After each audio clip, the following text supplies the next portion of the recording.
Well, hello there. Welcome to the Cleveland Browns halftime show with the score Pittsburgh 9, the Browns 3. Well, here's what I can tell you about what I just have seen.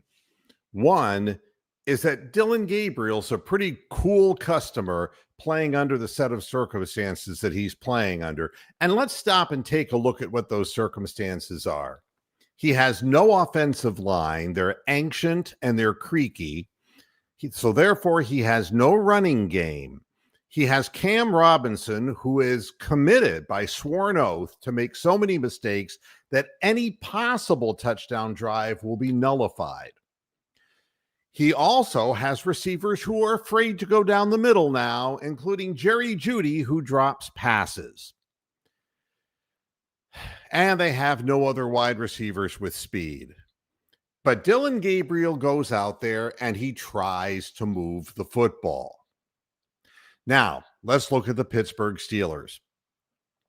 The Steelers started having success running the football by misdirection, which is the way you beat Jim Schwartz's defense, because they tend to overcommit and bite on things if you do block influencing is what it amounts to. But Pittsburgh, they aren't that good, but they're good enough. Pittsburgh will win the game. There's no question about that. The Browns are unlikely to ever see the end zone in this game. It just takes too damn much, and there's too many chances of a sack happening or a penalty happening, which is what's been happening to the Browns this game. A few complaints that I have, and it doesn't make any sense at all to me. The penalties that get called and don't get called. And, the Steelers get away with all kinds of shit, and it's always our retaliation that we get called for it. And it's, I don't understand why the coaches don't just tell the players. Here's the deal. If a guy grabs you by the face mask or whatever, let him do it. Just let him do it. Don't attack back because you'll get called for it. Let them make as many penalties and get away with them as possible, because the one thing you cannot afford is a penalty that moves you back. Our offense cannot handle that. Anytime you have a 10-yard penalty, it's over. The drive is over. So I would be telling all of the players, look, this has happened for the past 3 decades against this team. It's not going to stop today. They're waiting for you to retaliate, so you will be the one who commits the foul. Just don't react. Get back in the huddle. The Steelers will win no matter what. I can tell you that, because that's the way the league wants it. But you can't retaliate because you'll immediately get called for it. And that's really kind of a sad thing to have to say, isn't it? But as far as anything else, Judkins non-factor because there's nothing up the middle. The only run that we had was Jerome Ford around the end. There's just nothing in the middle of the field. And Dylan Gabriel is throwing passes literally, I'd say 70% now over the middle, which 2 things will happen. You'll get your wide receivers injured and concussed. And second of all, interceptions, because there will be men collapsing into the middle of the field. And it's going to be very hard to avoid the turnover. But without a running game, there's nothing to keep the Steelers defense honest. And in a defensive game, the Steelers will always win because they commit 10 penalties they don't get called for. Then there's the other thing. God forbid, if we catch a punt and there's any green field in front of our returner, the flag gets thrown. I've been watching this regularly for years now. If he's down there by himself and he's surrounded and he just has to catch the ball and fair catch it, nothing. But and if he gets the ball and tries to run, he gets dropped immediately, nothing. But if he gets any kind of a head of steam up, no matter who the returner is, immediately a flag gets thrown. I've seen this over and over again, and I think it's horseshit. I really do. I think that, Aaron Rodgers has made a few heady plays to get out of sacks, but we're not getting in on him the way that we need to. But like we said in yesterday's or Friday's program, they've turned to a very quick hit kind of offense where they're throwing a lot of short passes. I'll say this for the new guy Campbell, he's trying out there. He needs to learn how to turn around and look for the ball. And I don't understand how a guy can be in the league this long and not have conquered that whole thing. He's just trying to stay step for step with Metcalf, which is the best thing that he can do under the circumstances. And he's already fired, Tori. He's already fired. And it's just a matter of when.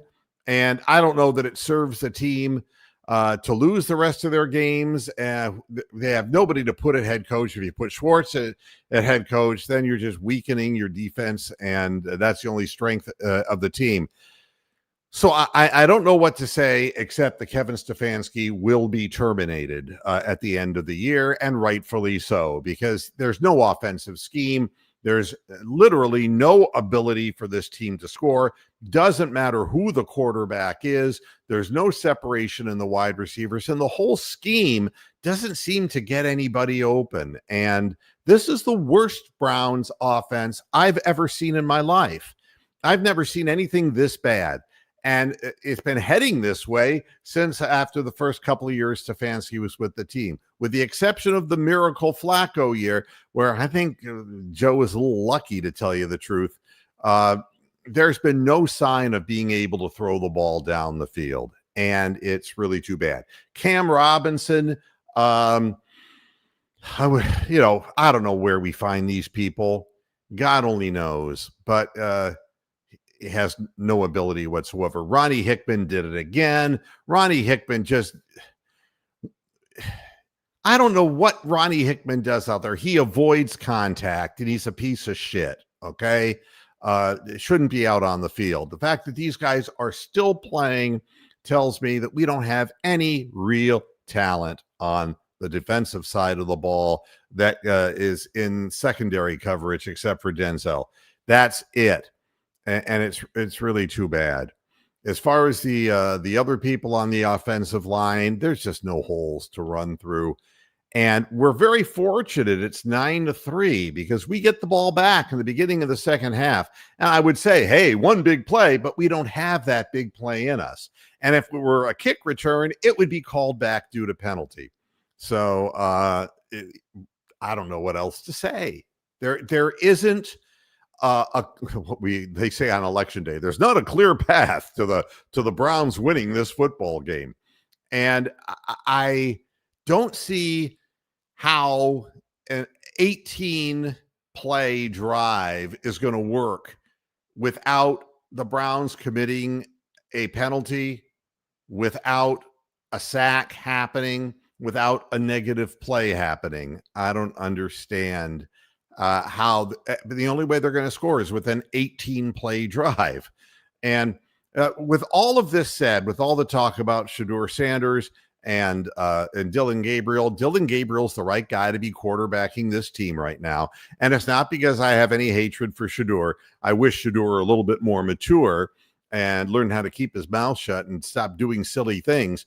But other than that, as far as the two men are concerned, I think that Shedeur is a more accurate thrower, but I think that Dylan Gabriel is more composed, and he's the guy that you need to have out there.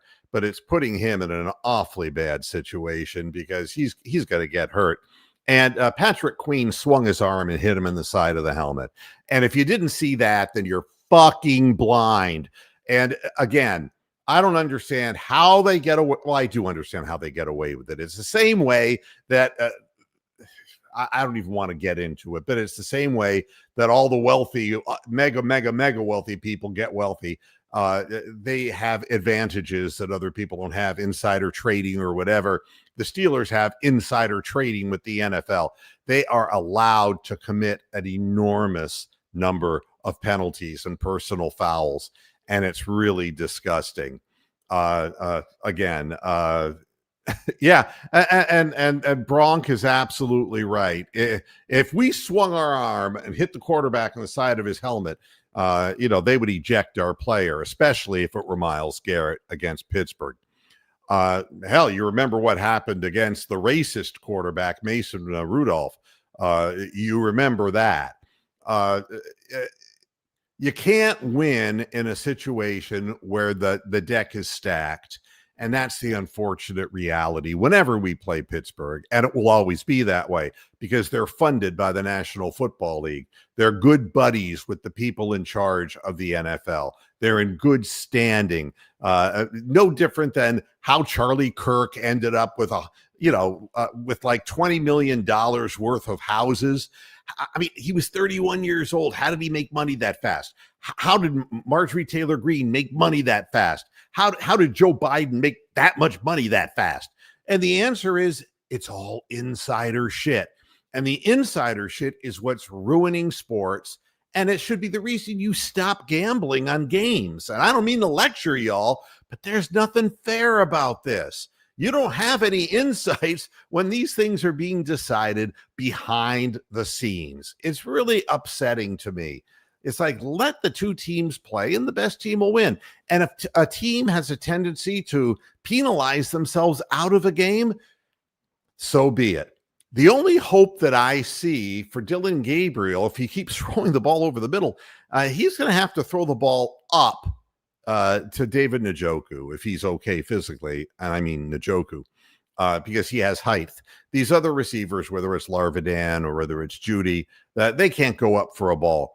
And seeing as how he's throwing from a 5'9" height disadvantage, throw the ball up in the air and see if something good happens. If you keep throwing it over the seam like that, there's going to be picks, and they're going to read the eyes of the quarterback and see what's going on. But, the game's going to begin again, and the Browns will get the ball, and they'll kick off. And I noticed that Dylan Sampson's returning the kicks, and the one that he got a little bit of open field on, the flag went up. So we'll see that if he cuts to the outside and actually sees some outside room, get ready for the flag. I'll be with you again after the game, but 9-3 is amazingly close considering they had a bye week. We're coming off the travel week, and they get all the calls. I'll see you after the game. Bye-bye now.